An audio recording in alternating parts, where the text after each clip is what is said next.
The Nationals walking away from the net zero target, dialling up pressure on Liberal leader Sussan Ley, while the government tries to speed up the renewables transition. I'm David Speers. Welcome to Insiders.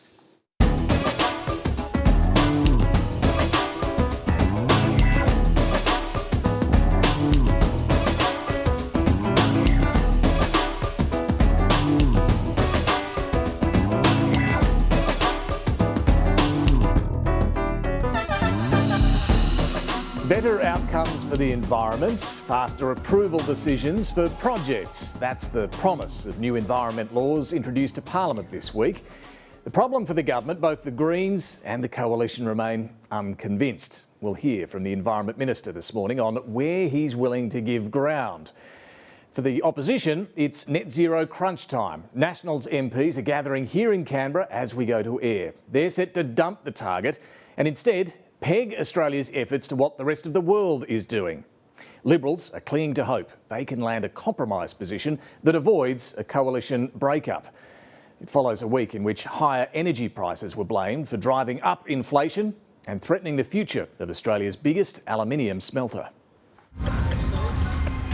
A shock leap in inflation has crushed hopes for an interest rate cut on Melbourne Cup Day. The odds are relief for mortgage holders won't come until sometime next year. A lot of Australians are still under pressure. Headline inflation at 3.2%. The Reserve Bank will be very alarmed by these numbers. This means no relief for households, no relief when seeing the doctor. High electricity prices are mostly to blame. Up an average of 9%. Largely as a result of the end of state energy rebates. And with the federal government's own $300 a year household power rebate set to expire in December, there'll be some temptation to extend those rebates. But people shouldn't expect them to continue forever.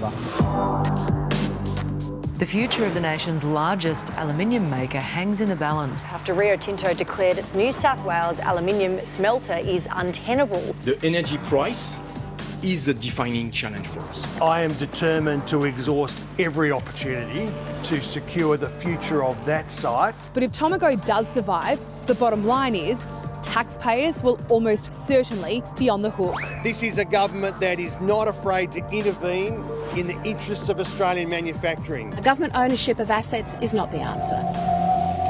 Morning everyone, how are you? The opposition is trying to thrash out its climate policy before they reach a final position on a commitment to net zero. There was a hell of a lot that we were united on. This coalition has net zero credibility. Our energy policy is about much more than the net zero target. They are divided, they are divisive, and they are in disarray. All those in favour say aye. Aye. The Nationals Federal Council passing a motion to abandon support for achieving net zero emissions. We'll peg ourselves to the rest of the world, not streak ahead of them, but stick with them. The federal government has introduced its Environment Protection Reform Bill. It's now or never. The overhaul aims for both tougher nature safeguards and swift approvals for houses and businesses. And clarifying which areas are up for development and which are not. Perisher thought if they wanted to mine Uluru, they'll get a pretty quick no. But to get it moving, it needs to win over either the Greens or the Coalition. Labor's 7 bills of EPBC reform as they are at the moment are unworkable. I won't be rubber stamping anything that fast tracks destruction. What we are looking for at the end of the day is a package that delivers a net benefit for business. As they stand, these bills fail nature. No one is going to get 100% of what they want. We've got one shot at this. It really is now or never. Thank you. And my guest this morning is Environment Minister Murray Watt. First, let's check what's making news. The Nationals' move to dump net zero is the main political news this morning. The party's federal council voted yesterday to remove the net zero mandate from their policy platform. Nationals MPs are gathering right now and are expected to endorse a position to drop net zero in favour of reducing emissions only in line with global action. It appears this won't be enough to satisfy Barnaby Joyce, though. The former Nationals leader is concerned renewables projects will continue in regional areas. He's now adopted a tougher position, telling me last night any proposed or current power precinct should require a vote of approval from the relevant local government authority to proceed. In the 9 newspapers, the Prime Minister's joined Asia-Pacific leaders in calling for a resilient trading system in a signal to the US and China to reach a ceasefire in their trade war. He's also spoken to my colleague Steffi Boris before leaving the APEC summit about China's dominance in the rare earths market. We support trade. What we don't support is dominance by any one nation, because that can cause disruption in the way that markets operate. And the Financial Review reports the Prime Minister has written to Turkish President Recep Tayyip Erdogan in a last-ditch effort to resolve the impasse over who should host next year's global climate summit. The two countries have been in a standoff for months, and if neither side pulls out, the COP meeting will default to the German city of Bonn. Well, tomorrow marks 6 months since the Liberals' worst election defeat.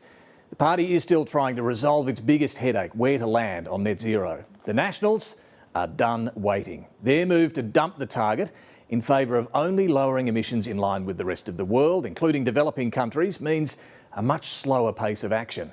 This puts considerably more pressure on Sussan Ley. Liberals are nervous about what this week will bring. Let's see what the panel makes of it. We're joined by Clare Armstrong, Sakkal and Katina Curtis. Very good morning to all of you. So this National Party meeting's beginning right now, Clare, and it's expected that they dump net zero and instead say, we'll peg what Australia's doing, we should peg what Australia's doing to the rest of the world, global action on reducing emissions. Is that where they're going to land, do you think, this morning? Well, that seems to be the signals that the Nationals are sending before that meeting. Of course, anything can happen in the room, but if you look at the trajectory here from some of the state-based conferences, where in particular Queensland, basically the same motion was moved to drop the mandate for net zero. It was supported yesterday in the Federal Council, so the idea that the parliamentary party room wouldn't follow that, I think we can assume that that's what's going to happen. There may be some language used to give the Liberals a little bit of leeway. They're still a fair way from settling their position on net zero, but at this point that may not even matter. It's a pretty big mess. And I'll show you the language used by David Littleproud after yesterday's Federal Council decision to dump net zero, the net zero mandate from the policy platform. Here's what he said.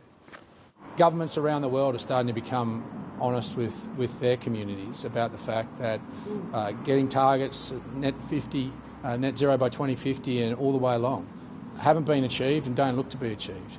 The low-hanging fruit's been done, and the world is slowing in terms of reaching its targets and setting new targets. And so why would we streak ahead? Why would we streak ahead of the rest of the world? Paul, what do you think? David Littleproud's not going to walk out of his own party room meeting today sticking with net zero, is he? Yeah, I think it's pretty precarious. I think what happens in that room in the next hour is a bit hard to predict. I think there are two worlds that could emerge out of this. David Littleproud and Ross Cadell are on the more moderate side of this debate internally in the Nats. I think they would be happy to see a Nationals position that calls to remove the mandate but allows the Liberals to have a kind of looser aspiration and gives them a bit of breathing room. There are others in the Nationals party room, led by Bridget McKenzie and Matt Canavan, who don't want any kind of net zero terminology anywhere near the energy policy of the coalition, and they would be happy to see the party split again over this, as they split about 6 months ago. In the former situation, Sussan Ley doesn't need to rush to this. They can come together with the Nats and work together on something over time. In the latter position, there is something that's irreconcilable, and when this does get to shadow cabinet, which may not be soon, there may be a rupture.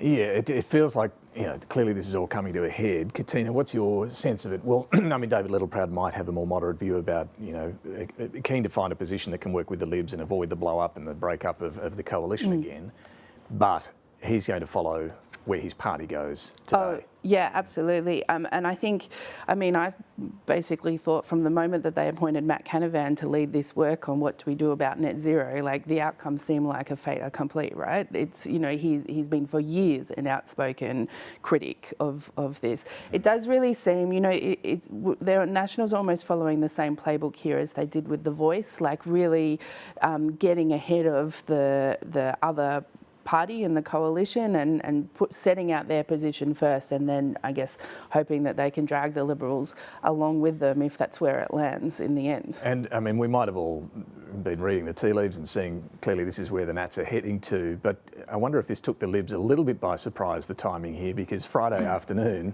all Friday lunchtime. Dan Tehan, you know, he held that meeting of, 25 or so Liberals to talk about their position, the ongoing chats that they're having around where are we going to land on this, and he came out of it pretty confident, Dan Tehan, that they could find some sort of unified position. There is a pathway, I think, to bring us all together in a way that unifies us all. Now, exactly what that looks like, we are still working through it. He didn't say net zero in that press conference, though. He didn't say those words. Were the Libs blindsided here, though, Claire? I think so. It became sort of obvious late on Friday that the Nationals were intending to do a little bit more than just have a motion at their federal council.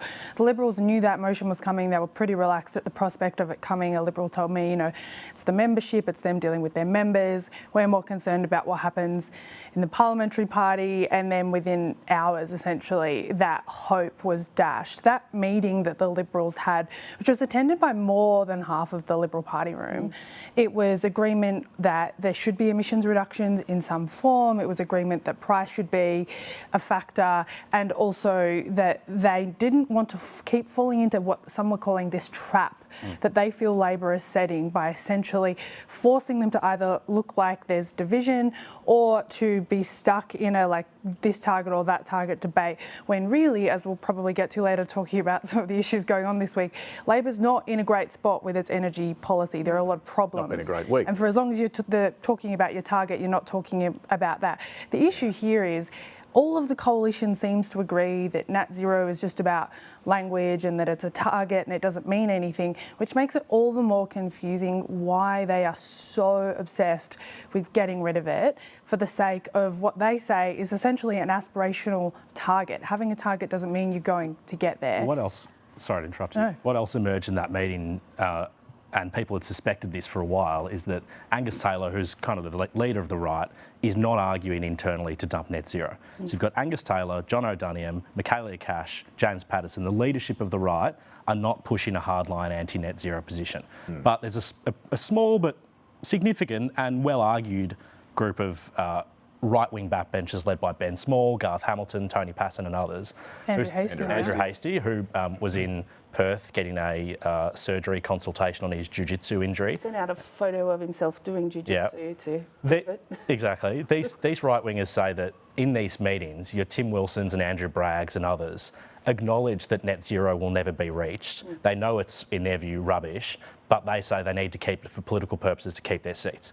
These right-wing backbenchers say we need to be authentic, enough of the speaking out of both sides of our mouth, let's be real, Liberals only win when we're authentic and when we create battle lines, so that's the split. Do they have a point, at least, in saying if they end up in this halfway house of it's an aspiration but not a target, maybe we get there, that they're pleasing neither side? Absolutely. Yeah, a Liberal said to me, what is the 8-second soundbite when Sussan Ley gets asked, do you support net zero? And if it's yes but or no but, you've instantly alienated both sides of those this who want net zero and those debate. Who don't. Yeah. I think there is genuinely quite a division and a split forming in the right faction of the Liberals over this. Andrew Hastie, I hate to reference this, but he posted a meme early at the end of the week, which was essentially indicating that Libs putting net zero language into their policy platform was the equivalent of putting a stick into the spoke of your bicycle.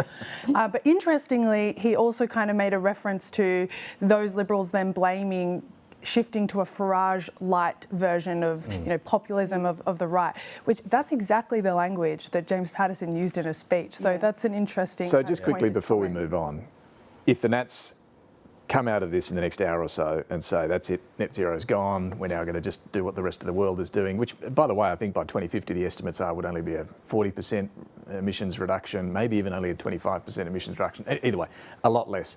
How does Sussan Ley go this week? There's a lot of nervousness amongst Liberals. I was contacting last night. This is going to be potentially a diabolical week ahead. Is that the feeling? Yeah, it's not going to go well for her at all. I mean, even with Angus Taylor, her kind of leader rival there, very much saying that dropping net zero is not the way to go. Whatever momentum they thought they might have been able to get out of building some consensus around principles on Friday is completely dashed by the last 48 hours. And they're trying to really reframe the debate, want to reframe the debate around energy prices, but that internal division really undercuts it. It just means that every time they ask Chris Bowen a question about energy prices, he just gets up and whacks them about, you don't believe in climate change. So it's, that's a problem for them. And I think there's also a bit of wishy-washiness in understanding of the net zero language. I got a press release from a Liberal this week. The headline was, "BOM delivers net zero benefits," was about the Bureau of Meteorology's website. Like, that makes no sense at all. Just in a sort of general English language way. Right. There's talk that and Sussan Ley has said this to someone, that they might accelerate their own policy to the middle of next week in response to the Nat. So the next few days, it's very fluid. There's a chance that the doomsday scenario just doesn't play out and the Nats give the Libs some room, and then it takes a few weeks or months and they announce a shadow cabinet policy in the dead of December. So that's the Pollyanna-ish view, but it could all go pear-shaped. We will see. Time to talk to Environment Minister Murray Watt. Now, he's trying to overhaul environment laws to speed up decisions on projects, including those that are critical to the net zero transition. Now, under the law, if a project is deemed too damaging to the environment, the minister could still approve it on national interest grounds, including defence or national security. But some are concerned this power is too broad, including Ken Henry, the former Treasury Secretary, who I spoke to for the podcast this week. He's now the chair of the Australian Climate and Biodiversity Foundation. In my mind, it wouldn't be enough to establish that there is a relationship to defence. It's too broad? It's too broad. Yeah, right. I mean, I would think that if we're talking about matters affecting national security, you're talking about the threat of imminent attack or something of that nature, something with that gravity. You're not just talking about building more kit for defence. It sounds like you think it needs to be a bit more specific. I think so, yeah. Murray Watt, welcome to the program. G'day, David. So are you willing to be more specific about when the Minister of the Day can use this national interest power to approve a project that's damaging to the environment?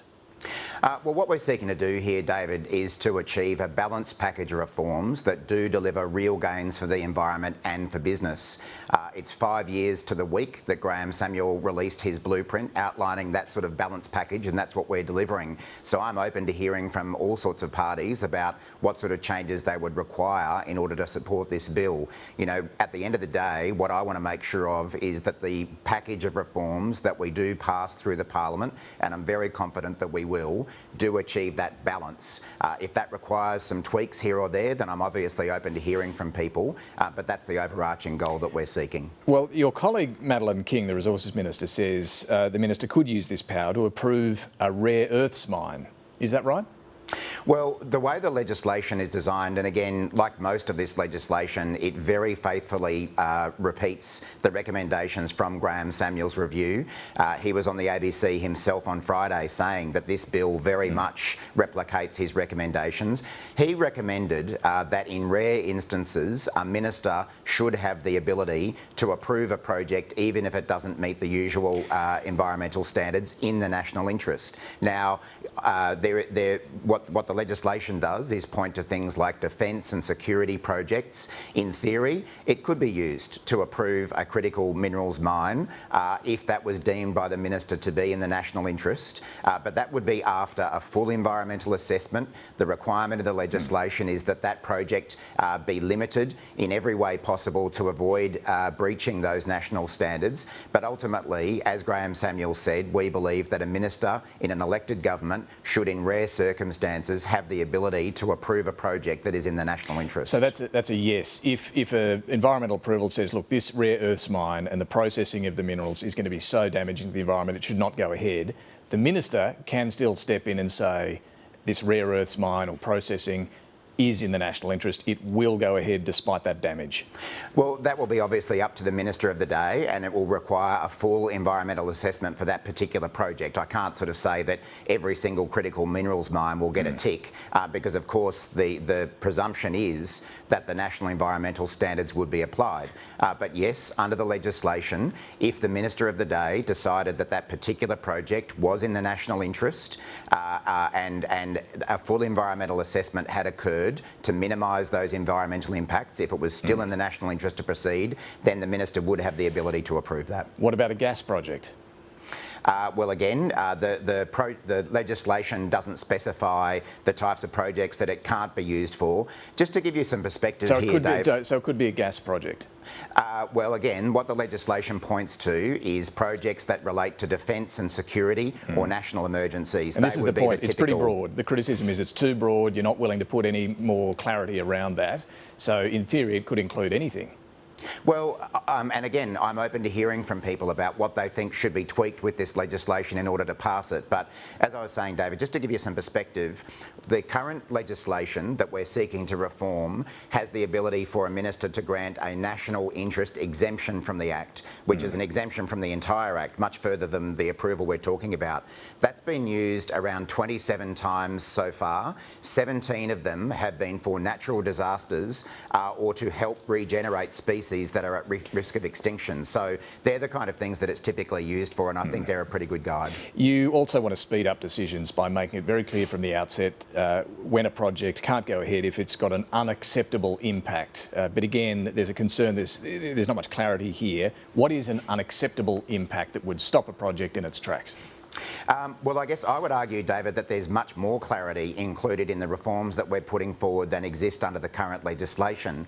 Under the current legislation, a minister can knock back a project if it's going to be clearly unacceptable, but there's no definition of what that means in the current legislation. What we're seeking to do through these reforms is actually provide a definition of what would be considered an unacceptable impact on the environment and would therefore get a no.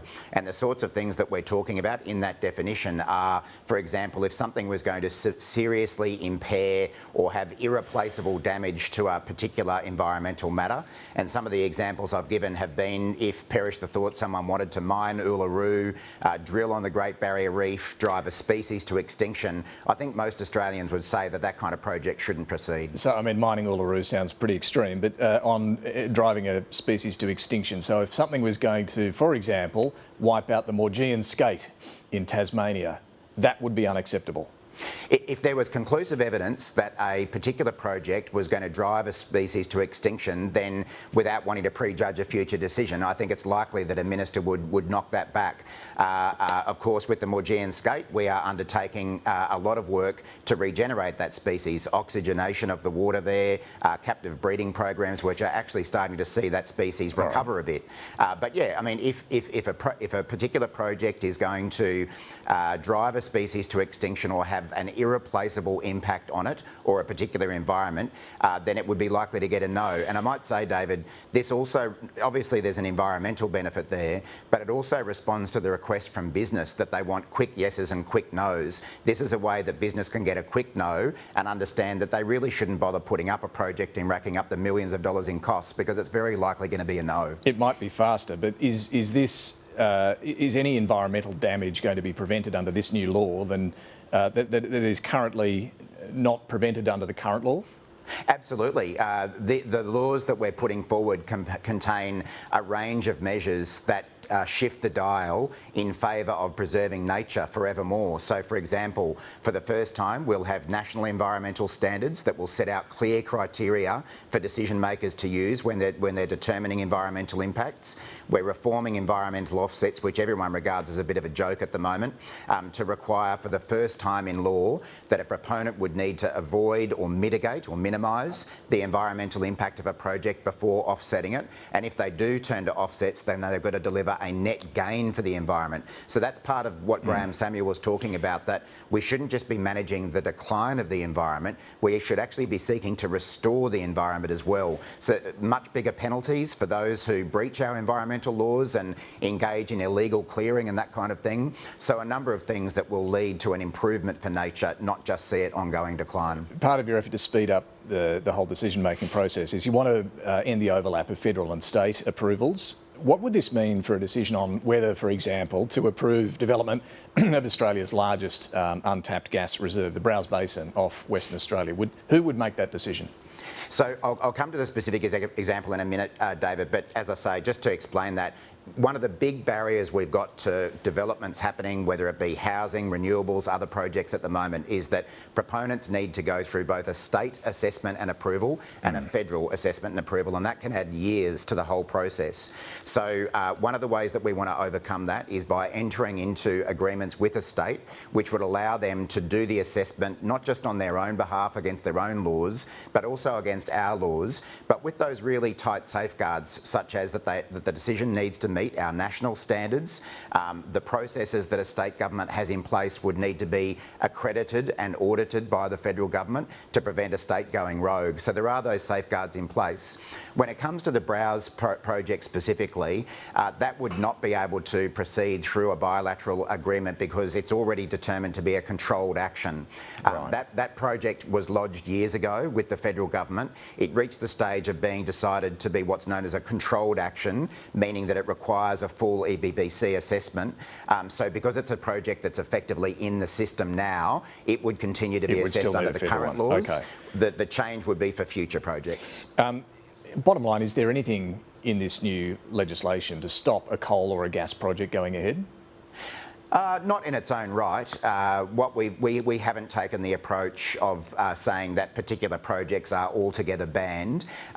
Every project will be assessed on its merits, whether it be a coal and gas project, whether it be a housing and renewable project. They've all got to demonstrate that they're not having a significant impact on one of the 9 matters of national environmental significance under the Act. But for coal and gas, for fossil fuel projects, does the new law make it any harder to get an approval? I wouldn't say that it alters the sort of whether a project can or can't go ahead. As I say, what it does is put together criteria that need to be used when deciding whether the project goes ahead.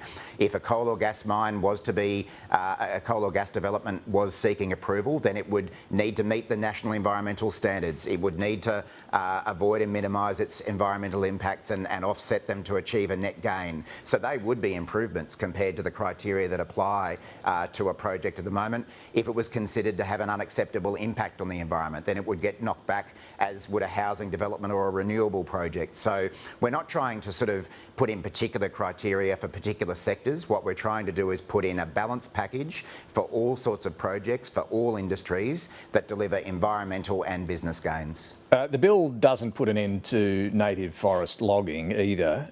Do you want native forest logging to continue? Well, our government doesn't have a policy of ending native forestry in the way that the Greens Party is seeking. What we have said, though, is that we will follow the recommendation from Graham Samuel to apply national environmental standards to the regional forestry agreements that are used for native forestry. So what that means in practice is that native forestry would need to meet higher environmental standards than are currently required under the legislation. That's a big step forward in terms of the environmental management of native forestry, but it doesn't go as far as what the Greens Party is seeking in being an all-out ban. So native forest logging at the end of the day could continue. How's that going to help the environment? Well, it could continue, but only if it meets those new national environmental standards, and that's something that's not required at the moment. The RFAs that native forestry occurs under at the moment follow environmental standards that are typically set by state governments. I think most observers would agree that they're probably not as strong as the national environmental standards that we're looking to introduce will be. So that would lift the requirements when it comes to environmental management, and I think that'd have a positive outcome for threatened species. But leaving them unlogged would be a better outcome for the environment, wouldn't it? Some would argue that, David. What do you think? You're the minister. Yeah, but I mean, as I say, we're not arguing for an all-out ban on native forestry. I mean, leaving aside the jobs and the economic potential, matters involving native forestry. Also, there are a range of products that Australians depend upon that rely on native forestry. So we're not going as far as banning it altogether, but we do want to see a much stronger environmental outcome than what we see at the moment. So you need either the Greens or the Coalition to pass this. You want to get it done by the end of the year. I'm not sure how likely that's looking, but let me ask you what ground you're willing to give. Are you willing to drop plans for an EPA altogether to win the Coalition support? We wouldn't be prepared to go that far, David. I suspect with your list of questions that is no doubt coming at me, I'll be mostly saying I'm not ruling things in or out, but there's no way that Labor will drop the creation of a new EPA. That is something that we've taken to 2 elections explicitly and has been endorsed by the Australian people. So we think it's a really important measure to really lift the compliance and enforcement of nature in Australia. I think it will be a real legacy for the Albanese government in the same way that saving Kakadu, stopping mining on Antarctica was for the Hawke government as well. What about the coalition demand, though, that the minister should be able to sack the boss of the EPA? Look, I mean, as I say, we haven't sort of made final decisions about where we're prepared to go. I mean, I do think that it is important that a national EPA has a high degree of independence from the government of the day.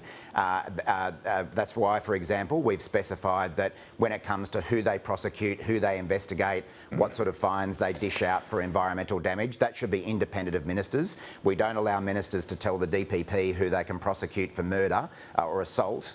We leave that to an independent DPP, and it's a similar principle. It sounds like a bit more room, though, on that one. And on the Greens, you've said absolutely no to a climate trigger, which they've been asking for. But are you willing to shift on the issue of native forest logging? Well, as I say, David, we're open, well, not just open, we've committed to apply the national environmental standards to our regional forestry agreements. But we haven't seen those standards. We won't see those until after the law has passed, will we? Actually, 2 of the standards, being the 2 that stakeholders most wanted to see around matters of national environmental significance and offsets, we expect to be producing them in the next few days for people to see. The intention is not to develop a standard for native forestry, but to apply the standards as a whole to native forestry. And frankly, I haven't heard a single stakeholder who wants a particular standard for native forestry. So some of those standards will be coming in the next couple of days, even though they can't be created until after this bill is passed. But yeah, there's room to move on native forestry insofar as we have said that we'll apply those standards to the RFAs. Let me move to the news of the day around the Nationals expecting to drop formally their commitment to a net zero target by 2050 and instead say Australia should lower emissions in line with the rest of the world. What do you think about this? Are you concerned that this could further shift public opinion when it comes to the net zero target? I just think that yet again we're seeing the tail wagging the dog in the coalition. We've got the National Party, which didn't even rate 4% of the vote in the last federal election, dictating terms to the Liberal Party, who claim to be the majority party in a coalition. It's a repeat of what we saw with nuclear, David, where the National Party went out first, dragged the Liberal Party into supporting nuclear, only to be resoundingly rejected by the Australian people at the last election. I mean, the idea that you would hand over climate and energy policy to the likes of Matt Canavan and the ghost of Barnaby Joyce is like handing Dracula the keys to the blood bank. Half the National Party don't believe in climate change. The other half just want to wish it away. What they are doing in dragging the Liberal Party to this position is getting in the way of the incredible economic opportunity that transitioning to net zero provides. So it's a real test for the Liberal Party about whether they're going to continue being dictated to by a junior partner in their coalition who doesn't believe in climate change, or whether they're going to get with the rest of the world and take the economic opportunities that transition involves. Minister, there are difficulties in the transition, as you know, and this week the coalition's been pointing to Tomago, the aluminium smelter threatening to close down, the inflation figures driven by an energy price. Prices are still going up for our power bills. What do you say to those who say, why should Australia be moving faster than the rest of the world on cutting emissions? What I can say is that any credible economist can show you that the longer we take to get to net zero and the more we delay, the higher the cost will be. And that's why we are so committed to pursuing this transition and getting on with it. I mean, to take the Tomago example this week, that is a tragedy that over 1,000 workers are potentially at risk of losing their jobs. What the owners of Tomago have said is that the reason they're looking at potentially closing that is because they can't get access to the cheap renewable power that they need.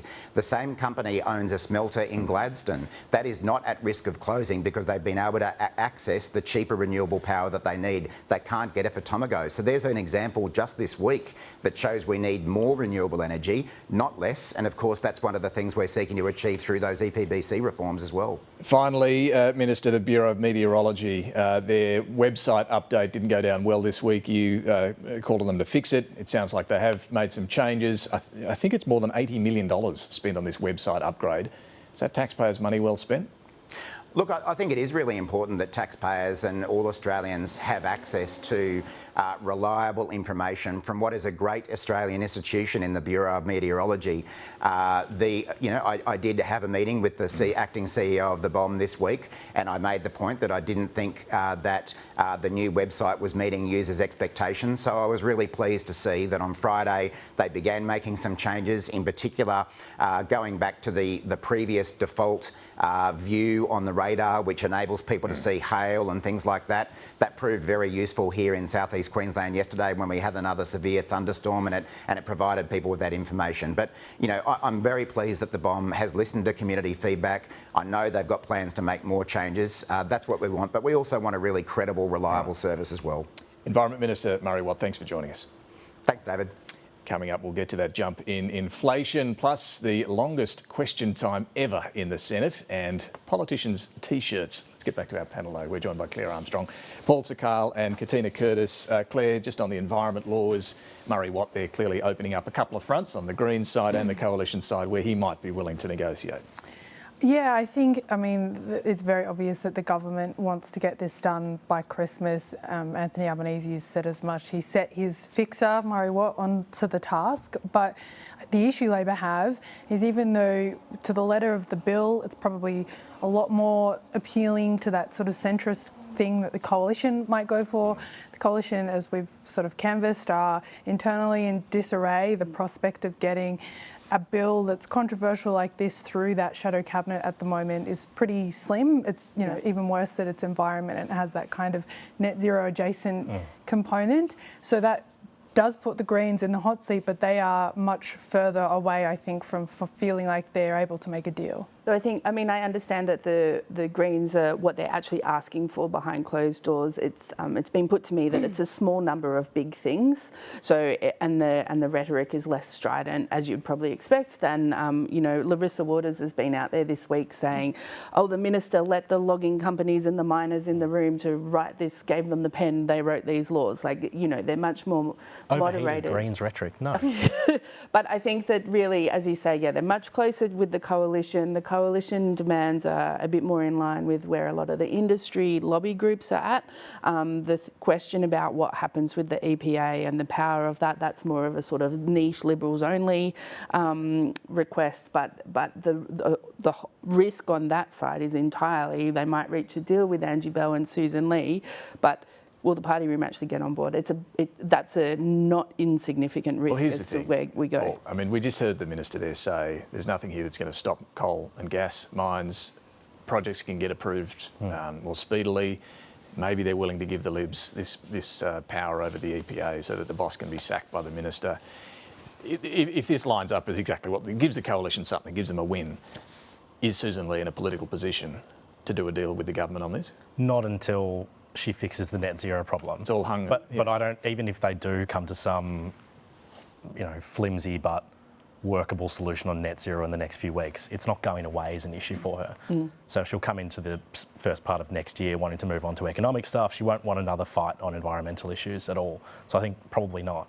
Just an interesting theme in this debate, and it's something that splits the Labor kind of centrist position on the environment from the Greens and the Teals and some of the transparency groups and climate groups, is this idea of ministerial and executive power over decision making. If you spoke to David Pocock and the Greens and others, they want an EPA to make all the decisions here and for all of this to be taken out of government's hands. I think there is a persuasive argument that Murray Watt makes around the government's elected. It has constituencies on its left, including its backbench, which wants pro-green outcomes, and ministers are elected and they're accountable to us as voters. So it's an interesting theme that often comes up in Greens and Teals' criticism of the government that's playing out here. End of the day, this ministerial intervention power, right? So projects are put up and the decision is no, it's no good for the environment, but the minister can still step in and approve it. Yeah. He's basically confirmed what Madeleine King said the other day on rare earths mines, that it can be used for rare earths mines. Yeah, I think that the justification of, defence or national security, national interest test. I mean, we've seen in the last few weeks the government saying they need to change the FOI laws for national security reasons. Like, it can be pretty broad if needed be. And I really think that, Madeleine King perhaps, talking to people from Canada where she's over there talking critical minerals financing with the Canadians, needs to reassure our international partners on this. Not to mention Anthony Albanese's best bud, Donald Trump, that's right, as well, who's done a deal to get this going. And just on the sort of the resources aspect of this, Roger Cook's actually coming to Canberra with Rita Saffioti, his treasurer, this week for a few days. High on their list of meetings is one with Murray Watt. So, he was away on holidays last week, on leave, Roger Cook was, but, he's had a good look at the bill. He still has concerns with it, and he'll be talking to the minister. What's interesting for me about this bill as well, if you set aside the actual mechanics of what the proposal is there's this whole political aspect happening to one side. Labor have mobilised their caucus. They're going out into electorates. They're door knocking. They have a autofill website that they're encouraging people to send a note to your senator to say, I want an EPA. And when you look at what, everyone always says that Anthony Albanese is probably already thinking about a 95-seat strategy for 2028. No doubt. When you look at what the Labor Party were able to do in terms of inoculating themselves against the Greens in inner city seats, the fact they'll probably be under pressure from Teal-style challenges in a lot of seats next time. It's fascinating to me. They've got a backbench that are of the left. The left control the Labor caucus for the first time ever. They're insistent that this thing not get watered down. They were the ones demanding answers for why there isn't a climate trigger in the bill, almost just as much as the Greens. So the political play happening here is fascinating. I do think that's a good point. That political campaign and Murray Watt's rhetoric there does rub up against the fact that there is a global shift in the green energy transition. If you listen to Murray Watt, there's this global lust for the renewables transition. And yes, that is where we're heading. But Bill Gates, Tony Blair, every week there's a new public figure who says, maybe we need to slow down here. The rubber hasn't hit the road quite yet in Australia, though Tomago is a great canary. Well, let's move on to some of these things. I mean, inflation firstly. Take a look at the figures this week. Inflation, you can see the post-COVID spike there. The headline is the yellow line and the underlying rate is the red line. They spiked after COVID. Inflation then came down. Great news. It's back within that Reserve Bank target range of 2 to 3%. But then what did we see this week? What you can see right at the on the far right there, that tick up in inflation, both headline and underlying. And a lot of that, not all of it, but a lot of it did have to do with energy prices. So how concerning is this for the government? This is bad news for the government. And where there was a sort of functioning opposition at the moment, the Labor Party would be the majority of the conversation of this episode because they have a huge problem with household electricity prices, with the way that industry has now really come to the fore and said, the fact that Rio Tinto, we're getting to Tomago in a minute, don't necessarily want just a bailout because they're saying this is a longer term problem about the availability of energy, the cost of energy. This is the ball game for this term of government. And we'll get to Tomago, but the immediate question for the government is what do they do with the household energy rebate? They've kept extending it. It's worth $300 a year. All households get it. They extended it again in the May budget until the end of this year. And back in May, inflation was actually lower than it is now. Power prices lower than they are now. So arguably, if the Treasurer's argument that this is a cost of living measure, that would certainly hold now. But as Ken Henry says, you can't keep this thing going forever. If you have to provide a permanent or semi-permanent rebate for something, then you're saying that your policy settings are wrong. Your energy policy settings are wrong. Yeah, Jim Chalmers says it's not going to be permanent, but no decision, it sounds, has been made on whether it goes beyond the end of this year just yet. Those energy rebates won't be in the budget forever. At some point, they will taper away. We've made it clear on multiple occasions now and for some time since the budget that we will review those energy rebates from budget update to budget update. That remains the case. What do you reckon they do? I think it is interesting he's saying they'll taper away, which maybe suggests they could extend them, but only $50 instead of $100, $150 perhaps. And I mean, a lot of what we saw in the inflation figures this week were also the state governments are ending their energy rebates. Most of them aren't in a position financially to keep them going on. Yeah, it's bad policy. I don't think the government wants to keep it going, and inflation's nowhere near what it was when we put those rebates on. I think what this does show, though, is that the idea of this term was that Chalmers has dealt with the inflation crisis. We move into a second term with a big majority and he can deal with the structural issues in a more benign economic environment where he has space to do big reform. He had his reform roundtable. We hear almost nothing about it. He had the super tax blow up with the Prime Minister. So he's on the mat a little bit. He's trying to get up and then all of a sudden inflation's no good. And the RBA, what this does show as well, the inflation figure, is that we aren't able to run as an economy with as quick growth as we used to because of the productivity problem. Yeah. So these things are all tied and it's unclear where they go next on the economy, but we don't know much about how they're going to fix it. Well, we know we probably won't get a rate cut this year, but the next one, some say, depending on the figures, might be in the other direction. Let's talk about Tomago, because Australia's largest aluminium smelter is now threatening to close. Can't find cheap power, it says, beyond 2028 when its current contract comes to an end. It's consulting, it's 1,000 odd workforce, which is a real worry. There's a 4-week consultation now with the government on what they can do. Clearly they don't want to just keep bailing out Rio Tinto as the majority owner here. But we've seen a trend from the government this year with bailouts essentially. So what are they looking at on this one? It seems like one of the key things here is that the federal government really wants to keep Rio and the New South Wales government at the table talking, trying to sort out this power thing. The federal government points out that because Rio Tinto also has another smelter up in Queensland that is not in the same position as the Boyne one, and they've been busy in Queensland over the last couple of years pouring money into large-scale renewables to feed the smelter. And the Queensland government, both the Labor government and Chris Foley, he went through that thing where he's like, we're going to put all these renewables projects on ice. Rio Tinto got in and was like, excuse me, and he's backed them in as well. Whereas they haven't been able to get that scale of investment happening in New South Wales, and that seems to be the key thing here.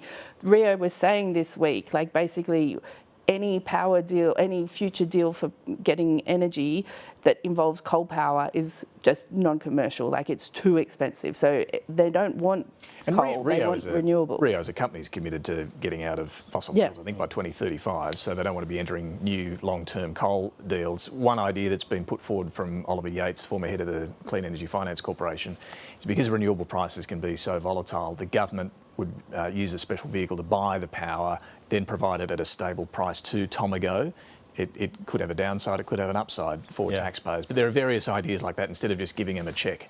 The view inside the government is that the New South Wales state government, which is Labor, is less interested in taking an interventionist approach than the Queensland government, which is, I think, is not the Queensland government's conservative, but there's more of a culture of interventionism in the energy market in Queensland. And the view inside the government also is that no matter what deal gets done here, unless it's extraordinary and Chris Minns suddenly comes to the table with heaps of cash, that Rio's out. This is not going anywhere, it's done. The problem being that once the government has opted for intervention once, it becomes, where do you draw the line on stopping? And everyone's got their hand up. When we've seen a whole string of these, and the government has asked, I was thinking back to the BHP shuttering Nickel West and the associated refinery a year ago, which is in Madeleine King's electorate, and she gave them a big whack, basically saying at the time, well, we're seeing all of these massive companies choosing to give cash to their shareholders instead of putting the investment into the ageing facilities that would keep them running. We've got to move on because the clock's going to beat us, and there's 2 issues I just want to get on too quickly. The longest question time in the Senate ever went for 3.5 hours. Yeah. What was that all about, Claire? I lasted an hour and a half, and I had to go do other things. But I was sort of keeping an eye on it on my phone. This is an issue that has been brewing for a long time, despite what Labor are trying to claim that it's come out of nowhere. Transparency. There is a growing view among the crossbench, the opposition, and I would argue the media, that not only is this government not as transparent as they could be, they are far from what they promised coming into government in 2022 to be even, better on transparency. Things like production of documents, appearing before, or resisting and mucking around with inquiries, responding to questions on notice, responding to FOIs. All of that has built up. One thing in particular is this thing called the Briggs Review. It was something that Labor did in the early heady days of their election where they're all about transparency. Let's look at how we deal with jobs for the boys on boards. They've now been sitting on that review for years. It obviously is not what they want to release. So the crossbench kind of coordinated out of Pocock's office with the opposition and the Greens to try and compel the government to release this report by essentially saying, we're going to keep question time going. We're going to give 5 or so more questions to the opposition and crossbench until such a time as you release the Briggs Review. What ensued was 3.5 hours of parliamentary nonsense, to be honest. Yeah, we'll see if they do any better this week. And finally, T-shirt gate. Sussan Ley used a parliamentary speech to rip into the Prime Minister for wearing the Joy Division T-shirt when he stepped off the plane. The band's name originated from a sexual slavery wing of a Nazi concentration camp. Pretty well-known band, though, been around a long time, very popular and so on. And not all of Sussan Ley's colleagues were rushing to back her in on this one. I don't really care what T-shirt he wears. I really don't. Look, if the Prime Minister knew about that, that's his business and his decision. I'm not in the business of engaging in these conversations. Look, there's a lot to legitimately criticise the Prime Minister about. Wearing a T-shirt isn't one of them. When it comes to fashion, I don't claim to be the right person to ask. I think Ted's maybe selling himself short a little bit there. Paul, what happened there? That was not exactly a ringing endorsement of Sussan Ley's charge on the T-shirt front. Yeah, it's all a bit silly, but I think it actually was a pretty bad moment for her. I walked into this moment halfway through her speech just before question time, and I heard her talking about Joy Division and anti-Semitism, and I said, is she echoing the stuff I've been seeing on Twitter from these right-wing accounts who have been talking about this since he wore the T-shirt? And it turned out she was. It went from right-wing Twitter to Sharry Markson on Sky, and then a few days later, Sussan Ley in question time. And she's effectively arguing that the Prime Minister knew the origins of this name. The band is not supportive of Nazism. No. Neither is any part of its support. This is what punk bands in the 80s, maybe a bit lame and edgy to do that, but that is the name. And it caused the colleagues and staff to really start questioning whether the office and Sussan Ley have the correct judgment. It's just a judgment. That's what it's about. Is this another example of having to overreach, like with calling for Kevin Rudd to be brought home, and which is under pressure? And the other one was calling for the EPBC bill to be split in two, which happened last weekend and quickly vanished as everyone said it was stupid. I think she's conscious on the anti-Semitism issue, having sort of had this past of being on the Parliamentary Friends of Palestine group. She does tend to maybe defer to others around her a little bit and look for advice. Her office say they were having the issue raised with them by Jewish Australians, but it still comes down to how you use the platform of opposition leader and when you decide to go and when you decide to not go, and that's what's concerned her colleagues. We've got to move on. Our panel, Katina Curtis, Paul Sakkal, Clare Armstrong, back shortly with some final observations. Time now for Mike Bowers and Talking Pictures.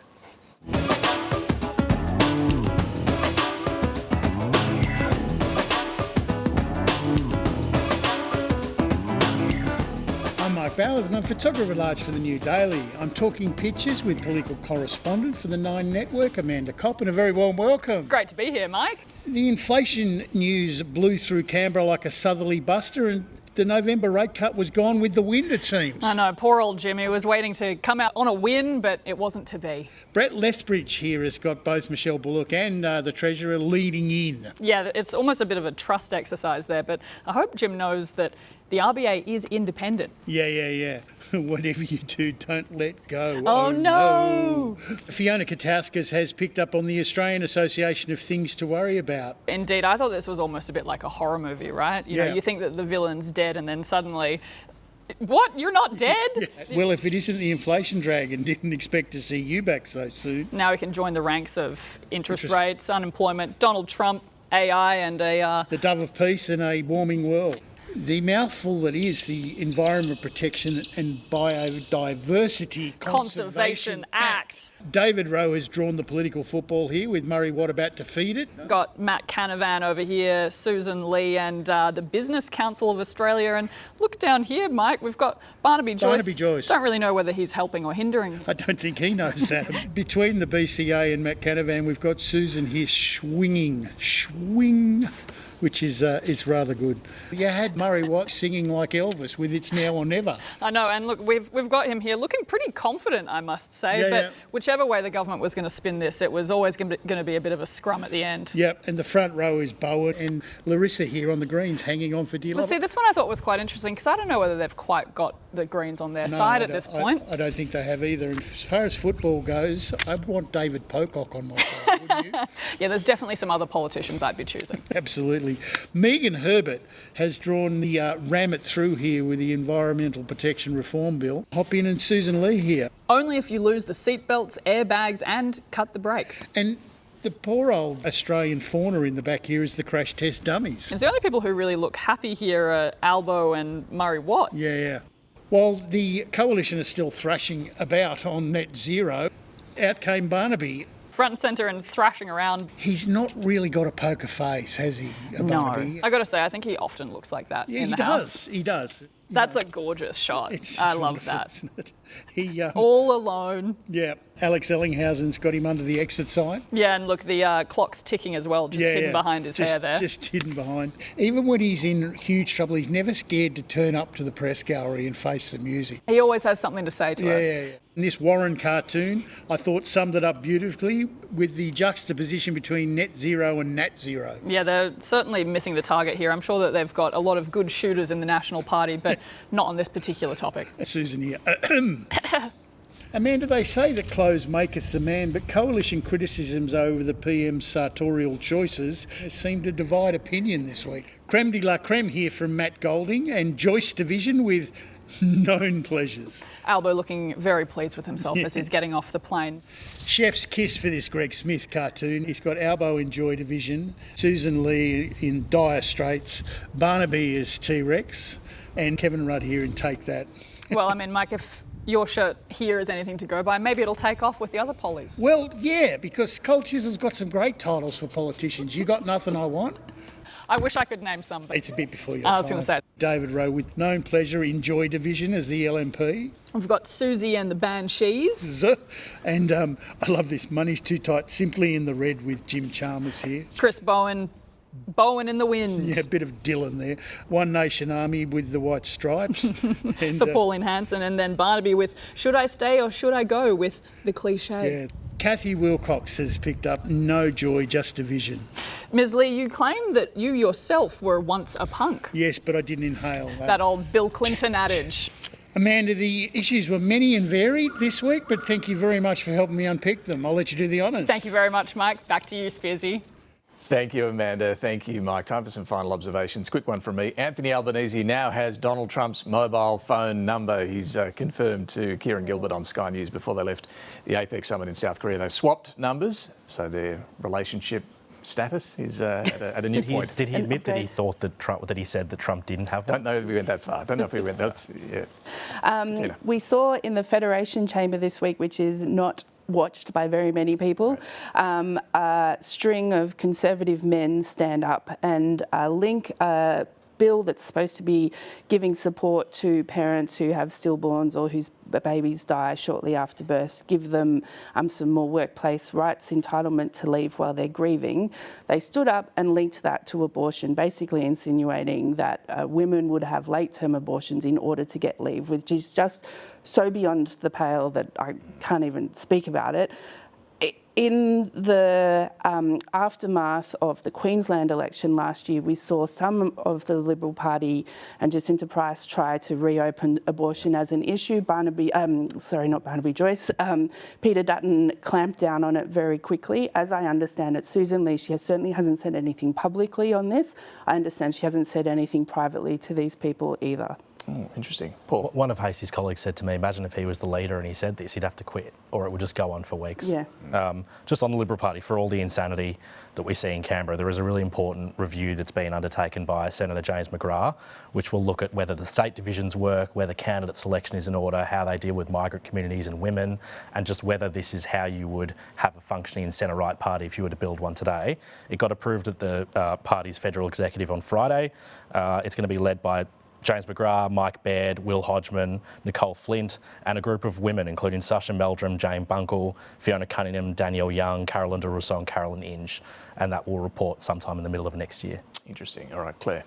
Change of pace for me. People might have seen on social media that the member for Hunter, Dan Rapopoli, shaved his very famous beard off for good cause. He raised more than $100,000 for, I think, the RFDS, Care Flight and the Mark Hughes Foundation, which does brain cancer research. So it just goes to show, there are great ways to use your platform. Yeah, that's a valuable beard. All right, thank you all very much. Terrific panel. Thanks for joining us this morning. Finally, on this program last week, Matt Canavan was raising concerns about the impact of wind farms on koalas, and even likening himself to an environmentalist wearing a koala suit.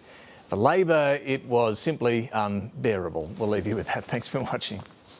On this news, Tomago's operators said, and I quote, "We have enjoyed the benefit of affordable coal-based contracts for the last 40 years of operation."